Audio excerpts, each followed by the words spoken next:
The heart of this is a classic score. It's such an adventure film. It's really fun. There are dark aspects to it, and there's some really big emotional aspects to it. So I think the best way to cover that is with a big live orchestra, which we're recording in this room, you know, get up there and conduct it and record it live.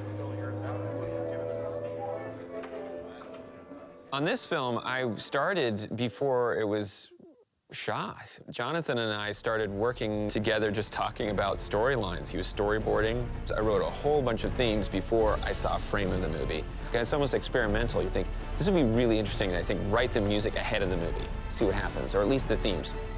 And I wrote about 20 minutes of music, and the main themes are those.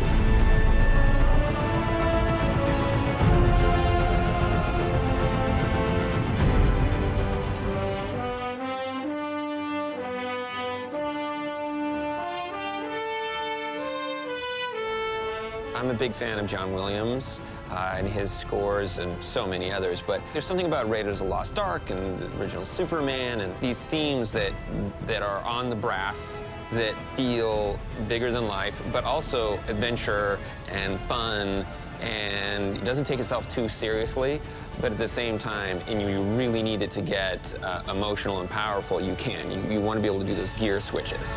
3, 2, 1, go! You know, Jonathan came back with footage and I started seeing it. It became a whole nother level of, oh, well, this thing we did before, why don't I do this with it, you know? Let's do it one more time and just be a little bit more on top of it. It's a little bit just bum, bum, bum. Do you want it articulated? Yeah, articulate it and a little more head on top of the beat. Maybe good. All right. We wanted to really set the table with something very distinctive that was really, really thematic and actually kind of go back more to an old school style of thematic writing that was like big and bold and orchestral and really gave it some scope. Okay, this is the beats. Let's see where we're at. So we're gonna do 8 free into 1.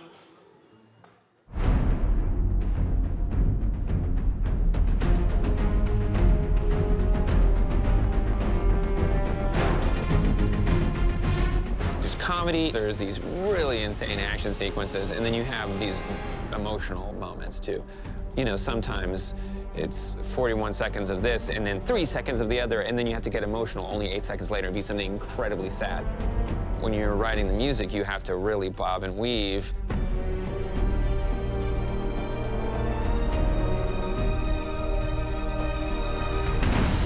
The great thing about the Turtles and the fact you have this unifying theme is that you can have it be really adventurous, heroic, and up.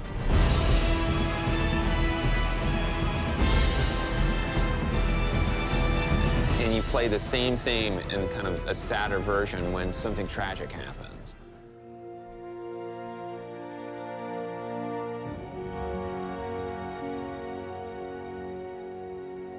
This can't be real. It is real. I saw all 4 of them. Do you really want to know about Project Renaissance? Yes. Come with me. Thanks for laying up. Very cool. That was a great take. That was a good one. The idea of having percussion that is from the Far East was a big part of especially Shredder's character. His is the most ancient. There's a lot of taikos, there's Japanese instruments.